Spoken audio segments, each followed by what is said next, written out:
G'day again guys, back in the indoor grow tent to do yet another video on this Martinenca Rimada, which I did talk about in the other one. You can see that we've lost a leaf in the last couple of days, and as of my last video where I showed off the grow tent, I said I was very concerned about this plant because it had developed a bunch of beautiful white roots on the outside of the pot whilst it was inside the grow tent, outside the bigger grow tent. And all of those roots turned brown and then kind of rotted away, and so I was extremely concerned, and I did a number of things in order to kind of save this, and that was about 2 or 3 days ago now. And so I wanted to come along and talk about the things that I've done because they're having an excellent result. If we have a look at this pot now, we can see brand new healthy right roots coming through this pot, which compared to the video that I did the other day, which I might be able to put some footage over the top of this, we can see that none of these roots were there, and in fact these roots are coming on quite thick and fast now, and they're branching off and they're doing some really good things. And so often when the roots start to turn brown, and if you grow a lot of fig cuttings and you're growing them in these kind of transparent pots, the first thing that will happen in a cutting that is failing is those roots will turn brown, and eventually what will happen is the leaves of the plant will then drop off, and then the whole plant will die. So that's this leaf fell off as a part of the damage that had been caused to those roots, although the bigger leaves stayed on, thankfully. And I was wondering to myself, what can I do to stop this plant? The roots are turning brown. It is obviously entering what could be a terminal death spiral, and I needed to break that somehow. And so I got on the internet for a start, and I started looking at people that had the same problems, and I came across a video from a guy called Mike Kincaid. I think his name is called Kincaid maybe. And if you go for a search and you say how I stopped my fig cuttings from dying or something along those lines, he'll have a video where he talks about the exact same thing, where the roots in the plant would suddenly go brown and then fade away, and then we would lose the plant. And he made an interesting observation. When we often are a little bit uneducated perhaps, or we're new to gardening and planting, and we're thinking about doing something like starting a fig cutting, we'll often put it in the tent and then water it and water it and water it and water it. And then somewhere along the way you'll start to get more and more invested in these forums, and you'll start to see people saying, make sure you don't keep the soil too wet, make sure you let the soil dry out between waterings, otherwise you'll get root rot and all these other nasty things.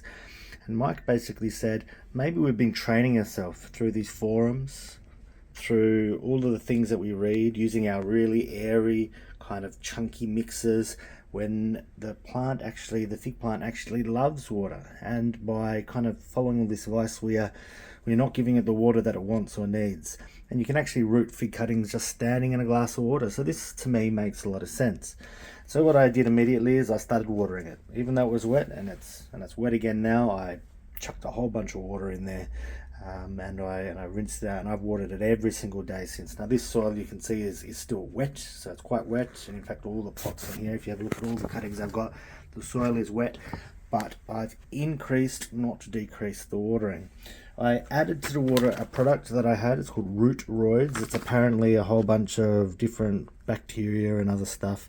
I actually got this in a box. I ordered from the internet. It was a mystery box, $100, and they would give you $150 worth of random products. And I thought, well, whatever, we'll give it a try, and that rocked up.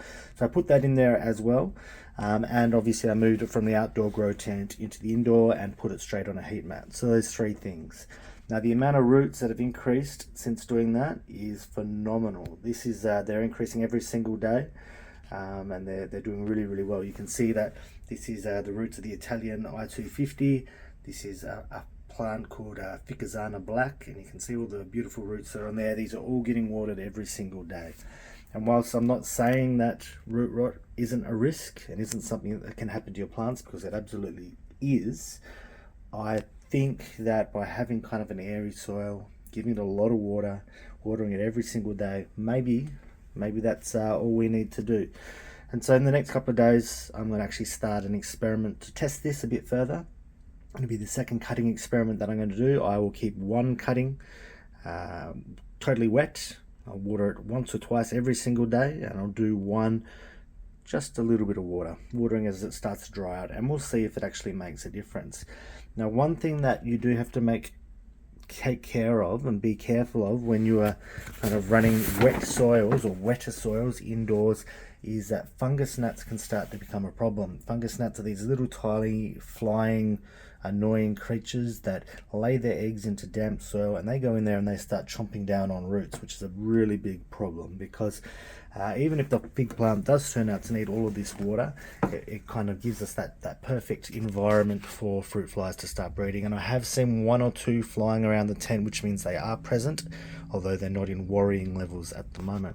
So I've ordered a product. It's called Mosquito Bits. It's a bacterial based product that you water into the plants, and the larva, the little grubs of the fungus gnat will eat those, and then they will get a big tummy ache and die.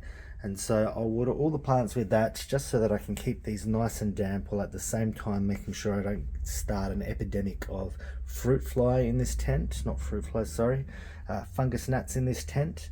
And so we'll kind of do that to manage things as well.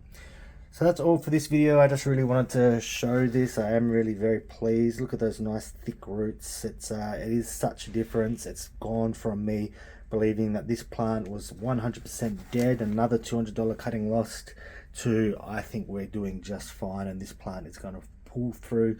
And I really think it's going to be interesting to challenge this notion of too much water for your fig plants. Here's a new one that I've moved in from the tent as well. This is a Desert King. This was part of my original cuttings that I did. I moved it in from the tent yesterday. It is defoliating.